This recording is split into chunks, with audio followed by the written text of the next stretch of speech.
Amruthaveni lice kit presents daily news പ്രഭാത വാർത്തകൾ powered by Pulimoottil silks KSFE in association with Joy Alukkas.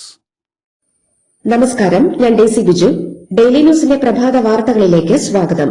ഇന്ന് July 14 ചൊവ്വാഴ്ച. കിഫ്ബി അഴിച്ചുപണിക്കായി സർക്കാർ 5-അംഗ വിദഗ്ധ സമിതിക്ക് രൂപം നൽകി. റിട്ടയർഡ് IAS ഉദ്യോഗസ്ഥ സുധാ പിള്ളയാണ് വിദഗ്ധ സമിതിയുടെ ചെയർപേഴ്സൺ.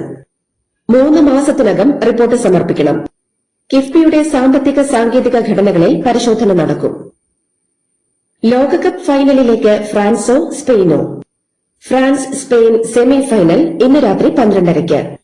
നാളെ രാത്രി 12:30 അർജന്റീനയും ഇംഗ്ലണ്ടും തമ്മിലുള്ള സെമി ഫൈനൽ. ലൂസേഴ്സ് ഫൈനൽ ഞായറാഴ്ച പുലർച്ചെ 2:30. ഫൈനൽ ഞായറാഴ്ച വൈകിട്ട് 12:30. നിയമന തട്ടിപ്പ് അന്വേഷിക്കുന്ന ക്രൈംബ്രാഞ്ച് സംഘം മേധാവി IG അജിത ബീഗം PSC ആസ്ഥാനത്തെത്തി 1 മണിക്കൂറോളം ചെയർമാൻ MR ബൈജുവുമായി കൂടിക്കാഴ്ച നടത്തി. അന്വേഷണ രീതിയും ആവശ്യമായ രേഖകളെക്കുറിച്ചും IG സംസാരിച്ചതായാണ് വിവരം. ക്രൈംബ്രാഞ്ച് അന്വേഷണവുമായി സഹകരിക്കുമെന്ന് PSC തീരുമാനിച്ചിരുന്നു. ഇന്ത്യൻ വംശജനായ നാസ ബഹിരാകാശ സഞ്ചാരി അനിൽ മേനോൻ അന്താരാഷ്ട്ര ബഹിരാകാശ നിലയത്തിലേക്ക് ഇന്ന് യാത്ര തിരിക്കും. കസാഖിസ്ഥാനിലെ റഷ്യൻ ബഹിരാകാശ ഏജൻസിയുടെ സോയൂസ് MS-29 പേടകത്തിലാണ് ഇന്ന് രാത്രി 8:17 യാത്ര തിരിക്കുക. ബുധനാഴ്ച പുലർച്ചെ ബഹിരാകാശ നിലയത്തിലെത്തും. 8 മാസം അവിടെ തങ്ങും. അനിൽ മേനോന്റെ പിതാവ് ശങ്കര മേനോൻ പാലക്കാട് ഒറ്റപ്പാലം സ്വദേശിയാണ്. തിരുവനന്തപുരം കോർപ്പറേഷനിലെ BJP കൌൺസിലർ R സുഗതന് വിയ്യൂർ ജയിലിൽ സത്യപ്രതിജ്ഞ ചെയ്യാമെന്ന് ഹൈക്കോടതി. കാപ്പ കേസിൽ തടവിൽ കഴിയുന്ന സുഗതൻ ഇന്ന് രാവിലെ 11-ന് വിയ്യൂർ ജയിലിൽ സത്യപ്രതിജ്ഞ ചെയ്യും. ഇതിന് സൌകര്യമൊരുക്കണമെന്ന് കോടതി നിർദ്ദേശം നൽകി. കേരള രാഷ്ട്രീയ ചരിത്രത്തിൽ ആദ്യമായാണ് ജനപ്രതിനിധി ജയിലിൽ സത്യപ്രതിജ്ഞ ചെയ്യുന്നത്. മണ്ണാർക്കാട് നഗരസഭയിൽ മികച്ച വിജയം നേടിയ വിദ്യാർത്ഥികളെ അനുമോദിച്ച ചടങ്ങിൽ കുട്ടികൾക്ക് മാനസിക പ്രയാസമുണ്ടാക്കുന്ന തരത്തിൽ പെരുമാറിയ മുൻമന്ത്രി KT ജലീലിനെതിരെ ബാലാവകാശ കമ്മീഷൻ സ്വമേധയാ കേസെടുത്തു. കുട്ടികളോട് അക്ഷരം അറിയില്ലേ എന്ന് ചോദിക്കുന്നതും മേൽവിലാസം തെറ്റിച്ച കുട്ടിയെ സ്റ്റേജിൽ വിളിച്ചുവരുത്തി ചെവിയിൽ നുള്ളുന്നതുമായ ദൃശ്യങ്ങൾ മാധ്യമങ്ങളിലൂടെ പുറത്തുവന്നിരുന്നു. ഇതിന്റെ അടിസ്ഥാനത്തിലാണ് ചെയർപേഴ്സൺ KV മനോജ് കുമാർ സ്വമേധയാ കേസെടുത്തത്.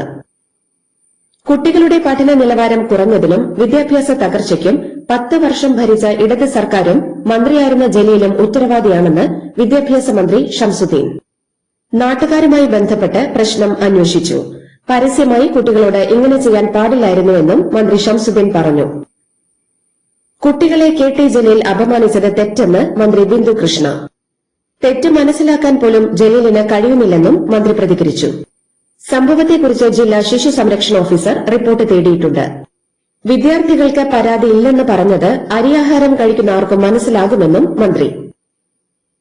സ്വകാര്യ ബസ്സുകളിലും സ്ത്രീകൾക്ക് സൌജന്യ യാത്ര അനുവദിച്ച് ടിക്കറ്റിന്റെ പണം സർക്കാർ നൽകണമെന്ന് സ്വകാര്യ ബസ് ഉടമകളുടെ സംഘടനാ നേതാക്കൾ. ഗതാഗത മന്ത്രി CP ജോണുമായി നടത്തിയ ചർച്ചയിലാണ് ഈ ആവശ്യം ഉന്നയിച്ചത്.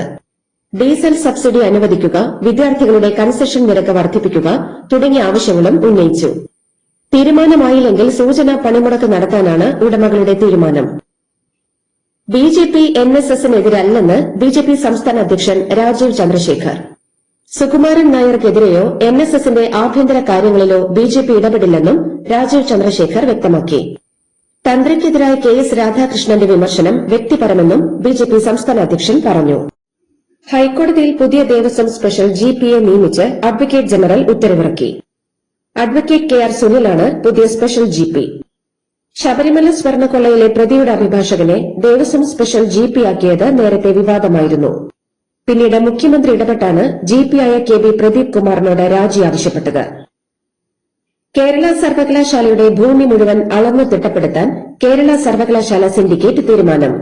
AKG പഠന ഗവേഷണ കേന്ദ്രം ഭൂമി കയ്യേറിയെന്ന് ചൂണ്ടിക്കാട്ടി കോൺഗ്രസ് അംഗം RS ശശികുമാറാണ് വിഷയം ഉന്നയിച്ചത്.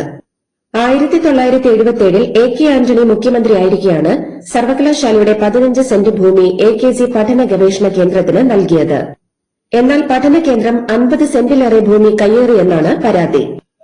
തിരുവനന്തപുരം നഗരത്തിലെ തോടുകളും പാതയോരങ്ങളും മാലിന്യക്കൂമ്പാരമായ സാഹചര്യത്തിൽ വിവിധ വകുപ്പുകളെ ഏകോപിപ്പിച്ച് അടിയന്തര മാലിന്യ സംസ്കരണത്തിന് കോർപ്പറേഷൻ സെക്രട്ടറിക്ക് മനുഷ്യാവകാശ കമ്മീഷൻ നിർദ്ദേശം നൽകി.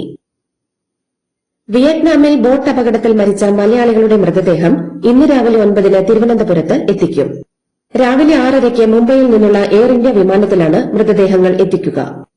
കൊട്ടാരക്കര സ്വദേശികളായ AC തോമസ്, ഭാര്യ ലൌനി എന്നിവരടക്കം 15 പേരാണ് വിയറ്റ്നാമിൽ അപകടത്തിൽ മരിച്ചത്. ദേശീയപാതയിലെ ആമ്പല്ലൂർ അടിപ്പാതയുടെ പാർശ്വഭിത്തിയിലെ കോൺക്രീറ്റ് ബ്ലോക്കുകൾ ഇളകിയ നിലയിൽ. തൃശൂർ ഭാഗത്തേക്കുള്ള പാതയിൽ ആമ്പല്ലൂർ ബസ് കാത്തിരിപ്പ് കേന്ദ്രത്തിന് മുൻപിലുള്ള പാർശ്വഭിത്തിയുടെ അടിഭാഗത്തുള്ള കോൺക്രീറ്റ് ബ്ലോക്കാണ് പുറത്തേക്ക് തള്ളി നിൽക്കുന്നത്. മഴ ശക്തമായതോടെ വെള്ളം ബ്ലോക്കുകൾക്കുള്ളിലൂടെയാണ് ഒഴുകുന്നത്. പാലത്തിൽ ഭാരമേറിയ വാഹനങ്ങൾ കടന്നുപോകുമ്പോൾ ഇളക്കമുള്ള അടിഭാഗം ഇടിയുമെന്ന ആശങ്കയിലാണ് നാട്ടുകാർ. CPM കണ്ണൂർ ജില്ലാ സെക്രട്ടറി KK രാഗേഷിനെതിരെ പരാതി നൽകിയെന്ന പ്രചാരണം വ്യാജ വാർത്തയെന്ന് CPM കണ്ണൂർ ജില്ലാ സെക്രട്ടേറിയറ്റ്. ജില്ലാ സെക്രട്ടറിയായി KK രാഗേഷിനെ തെരഞ്ഞെടുത്തത് ഐക്യകണ്ഠേനയാണ്. KK രാഗേഷിനെ സെക്രട്ടറിയാക്കിയതിനെതിരെ നേതൃത്വത്തിന് ജില്ലയിലെ ഒരു വിഭാഗം നേതാക്കൾ പരാതി നൽകിയെന്ന റിപ്പോർട്ട് ശരിയല്ലെന്നും ജില്ലാ സെക്രട്ടേറിയറ്റ് അറിയിച്ചു. താരസംഘടനയായ അമ്മയിലെ അഡ്ഹോക്ക് കമ്മിറ്റിക്കെതിരായ ഹർജിയിൽ അൻസിബയെ കക്ഷി ചേർക്കുന്നതിനെ ശ്വേത മേനോൻ എതിർത്തു. അഡ്ഹോക്ക് കമ്മിറ്റിയുടെ പ്രവർത്തനം വിലക്കിയതിനെതിരെ രമേശ് പിഷാരടിയും എതിർപ്പറിയിക്കും. ഈ മാസം 27-ന് എറണാകുളം മുൻസിഫ് കോടതി വാദം കേൾക്കും. PM ശ്രീ പദ്ധതി നടത്തിപ്പിൽ നിന്ന് പിന്മാറണമെന്ന് മുഖ്യമന്ത്രിയോട് ആവശ്യപ്പെട്ട സമസ്ത. കേന്ദ്ര സർക്കാരിന്റെ നിക്ഷിപ്ത താൽപര്യം നടപ്പാക്കുമെന്ന ആശങ്ക നിലനിൽക്കെ പൊതു താൽപര്യം കണക്കിലെടുക്കാൻ സർക്കാർ തയ്യാറാകണമെന്നും സമസ്ത. കോൺഗ്രസ് വാഗ്ദാനം ചെയ്ത സീറ്റ് താൻ നിരസിച്ചെന്ന് മുൻ IAS ഉദ്യോഗസ്ഥൻ ബിജു പ്രഭാകർ വെളിപ്പെടുത്തി. കായംകുളത്ത് മത്സരിച്ചിരുന്നെങ്കിൽ എക്സൈസ് മന്ത്രിയാകുമായിരുന്നുവെന്ന് പറഞ്ഞ അദ്ദേഹം സംസ്ഥാനത്തെ മദ്യനയത്തെയും തെരുവുനായ ശല്യത്തെയും രൂക്ഷമായി വിമർശിച്ചു. പത്തനംതിട്ട അടൂരിൽ ഭർതൃമതിയായ യുവതിയെ തൂങ്ങി മരിച്ച നിലയിൽ കണ്ടെത്തി. വിവാഹിതയും ഒരു കുട്ടിയുടെ അമ്മയുമായ അടൂർ കോട്ടമുകൾ ഷിനാസ് മൻസിലിൽ ഷെഹനയെയാണ് മരിച്ച നിലയിൽ കണ്ടെത്തിയത്. സംഭവത്തിൽ വീട്ടിലുണ്ടായിരുന്ന സുഹൃത്തിനെ പോലീസ് കസ്റ്റഡിയിലെടുത്തു. സ്ത്രീകൾക്കുള്ള സാമൂഹിക ക്ഷേമ പദ്ധതിയായ ലഡ്കി ബഹൻ യോജനയിൽ നിന്ന് 92 ലക്ഷത്തിലധികം പേരെ മഹാരാഷ്ട്ര സർക്കാർ ഒഴിവാക്കി. EKYC പ്രക്രിയ പൂർത്തിയാക്കാത്തതിന്റെ പേരിൽ ഏകദേശം 80 ലക്ഷം പേരെ ഒരു മാസം മുൻപ് ഒഴിവാക്കിയതായിരുന്നു. പദ്ധതിയുടെ തുടക്കത്തിലുണ്ടായിരുന്ന 2.4 കോടി ഗുണഭോക്താക്കളിൽ 38% പേർ നിലവിൽ പദ്ധതിക്ക് പുറത്തായി. നാഗാലാൻഡിലുണ്ടായ സ്ഫോടനത്തിൽ ഒരു സൈനികന് വീരമൃത്യു. സംഭവത്തിൽ 4 സൈനികർക്ക് പരിക്കേറ്റു. നാഗാലാൻഡിലെ സുഖോവിക്ക് സമീപം ചുമൌ കേതിമയിലാണ് സ്ഫോടനമുണ്ടായത്. ഡൽഹി കലാപത്തിനിടെ ഇന്റലിജൻസ് ബ്യൂറോ ഉദ്യോഗസ്ഥനെ കൊലപ്പെടുത്തിയ കേസിൽ മുൻ ആം ആദ്മി നേതാവ് ഉൾപ്പെടെ 5 പ്രതികളെ കോടതി കുറ്റക്കാരെന്ന് കണ്ടെത്തി. ആം ആദ്മി പാർട്ടിയുടെ മുൻ കൌൺസിലറായ താഹിർ ഹുസൈൻ, ജാവേദ്, അനസ്, നാസിം, കാസിം എന്നിവരെയാണ് കോടതി കുറ്റക്കാരെന്ന് കണ്ടെത്തിയത്. കേസിൽ 6 പ്രതികളെ കോടതി വെറുതെ വിട്ടു. Karnataka PSC chairman Shivashankarappa S. സഹുകറിനെ ഗവർണർ സസ്പെൻഡ് ചെയ്തു. ഇൻഡസ്ട്രിയൽ എക്സ്റ്റൻഷൻ ഓഫീസർ തസ്തികയിലേക്കുള്ള PSC ലിസ്റ്റിൽ പെൺമക്കളെ അനധികൃതമായി ഉൾപ്പെടുത്തിയതിനാണ് നടപടി. കേസ് സുപ്രീംകോടതിയുടെ പരിഗണനയ്ക്ക് വിടാൻ രാഷ്ട്രപതിയോട് ഗവർണർ ശുപാർശ ചെയ്തു. പരീക്ഷാ ക്രമക്കേടുകൾക്കെതിരെ സോനം വാങ്ചുക് നടത്തുന്ന നിരാഹാര സമരം 16ാം ദിവസത്തിലേക്ക് കടന്നതോടെ അദ്ദേഹത്തിന്റെ ആരോഗ്യനില വഷളായി. വിദ്യാഭ്യാസ മന്ത്രി ധർമ്മേന്ദ്ര പ്രധാന്റെ രാജി ആവശ്യപ്പെട്ട് CJP നടത്തുന്ന സമരത്തിന് രാഷ്ട്രീയ പിന്തുണ ഏറുകയാണ്. വരും ദിവസങ്ങളിൽ പാർലമെന്റിലേക്ക് മാർച്ച് നടത്താനും പ്രതിഷേധക്കാർ തീരുമാനിച്ചിട്ടുണ്ട്. നേപ്പാളിൽ വീണ്ടും ജൻസി പ്രക്ഷോഭം. പോലീസ് നടപടിയിൽ ബൈക്ക് ടാക്സി ഡ്രൈവറായ 25-കാരൻ ആത്മഹത്യ ചെയ്തതും സർക്കാരിന്റെ ചേരി ഒഴിപ്പിക്കലുമാണ് പുതിയ പ്രതിഷേധത്തിന് തിരികൊളുത്തിയിരിക്കുന്നത്. ഇതോടെ നേപ്പാളിൽ വീണ്ടും യുവാക്കൾ തെരുവിലിറങ്ങി. ഹോർമുസ് കടലിടുക്കിന്റെ പൂർണ്ണ നിയന്ത്രണം അമേരിക്ക ഏറ്റെടുക്കണമെന്ന ആഹ്വാനവുമായി പ്രസിഡന്റ് ഡൊണാൾഡ് ട്രംപ്. ആഗോളതലത്തിലുള്ള എണ്ണവാതക വിതരണത്തിന്റെ 1/5 കടന്നുപോകുന്ന ജലപാതയാണ് ഇത്. അമേരിക്ക വെടിനിർത്തൽ കരാർ പരസ്യമായി ലംഘിച്ചെന്നും ഇതോടെ നേരത്തെ ഒപ്പുവച്ച ധാരണാപത്രം നടപ്പാക്കില്ലെന്നും ഇറാൻ. അമേരിക്കൻ താവളങ്ങൾക്ക് നേരെയുണ്ടായ നടപടികൾ സ്വയം പ്രതിരോധത്തിന്റെ ഭാഗമാണെന്നും ഇറാൻ വ്യക്തമാക്കി. ഇതോടെ ഇരു രാജ്യങ്ങളും തമ്മിലുള്ള ബന്ധം കൂടുതൽ വഷളായിരിക്കുകയാണ്. American president Donald Trump, Israel പ്രധാനമന്ത്രി ബെഞ്ചമിൻ നെതന്യാഹു എന്നിവർ അപ്രതീക്ഷിത മരണം നേരിടേണ്ടി വരുമെന്ന ഭീഷണിയുമായി ഇറാൻ മാധ്യമം ഹം ഷഹ്റി പ്രസിദ്ധീകരിച്ച റിപ്പോർട്ട് ആഗോളതലത്തിൽ വൻ വിവാദമായി. Get ready for sudden death എന്ന തലക്കെട്ടോടെയാണ് ഈ മാധ്യമം വാർത്തയും ചിത്രവും പുറത്തുവിട്ടത്. സൌദി അറേബ്യയുടെ തെക്കൻ അതിർത്തി മേഖലകളിൽ യമനിലെ ഹൂതി വിമതർ തൊടുത്തുവിട്ട ബാലിസ്റ്റിക് മിസൈലുകൾ സൌദി വ്യോമ പ്രതിരോധ സേന വിജയകരമായി തടഞ്ഞു നശിപ്പിച്ചു. യമനിലെ ഹൂതി കേന്ദ്രങ്ങളിലേക്ക് സൌദി അറേബ്യ വ്യോമാക്രമണങ്ങൾ നടത്തി. ആക്രമണം തുടർന്നാൽ ചെങ്കടലിലെ കടൽപാതയായ ബാബ് അൽ മന്ദബ് ഇടുക്ക് അടച്ചുപൂട്ടുമെന്ന് യമൻ ഭീഷണിപ്പെടുത്തി. യുക്രൈൻ പ്രധാനമന്ത്രി യൂലിയ സൈവറിഡെങ്കോ രാജിവെച്ചു. രാജ്യത്തിന്റെ ഭരണ സംവിധാനത്തിൽ വൻതോതിലുള്ള മാറ്റങ്ങൾ വരുത്തുന്നതിന്റെ ഭാഗമായാണ് അഴിച്ചുപണിയെന്ന് പ്രസിഡന്റ് വൊളോഡിമർ സെലൻസ്കി അറിയിച്ചു. മുൻ പ്രധാനമന്ത്രിക്ക് സുപ്രധാനമായ മറ്റൊരു ചുമതല വാഗ്ദാനം ചെയ്തിട്ടുണ്ടെന്ന് അദ്ദേഹം വ്യക്തമാക്കി.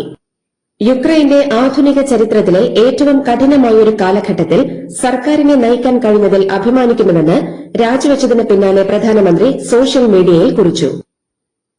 ലോർഡ്സ് ക്രിക്കറ്റ് മൈതാനിയിൽ ഐതിഹാസിക വിജയവുമായി ഇന്ത്യയുടെ ഹർമൻപ്രീത് കൌറും സംഘവും. ഏക വനിതാ ടെസ്റ്റിൽ ആതിഥേയരായ ഇംഗ്ലണ്ടിനെ 270 റൺസിന് തകർത്ത് ഇന്ത്യൻ വനിതാ ടീം ചരിത്ര വിജയം സ്വന്തമാക്കി. അവസാന ദിവസം എല്ലാ വിക്കറ്റുകളും വീഴ്ത്തിയാണ് ഇന്ത്യ ലോർഡ്സിൽ ടെസ്റ്റ് വിജയിക്കുന്ന ആദ്യ വനിതാ ടീമെന്ന നേട്ടം സ്വന്തമാക്കിയത്. ഇതോടുകൂടി ഡെയിലി ന്യൂസിന്റെ ഇന്നത്തെ പ്രഭാത വാർത്തകൾ സമാപിക്കുന്നു. ഡെയിലി ന്യൂസിന് വേണ്ടി വാർത്തകൾ വായിച്ചത് ഡെയ്സി ബിജു. DailyNewsLive.in വാർത്തകൾ വിരൽ തുമ്പിൽ.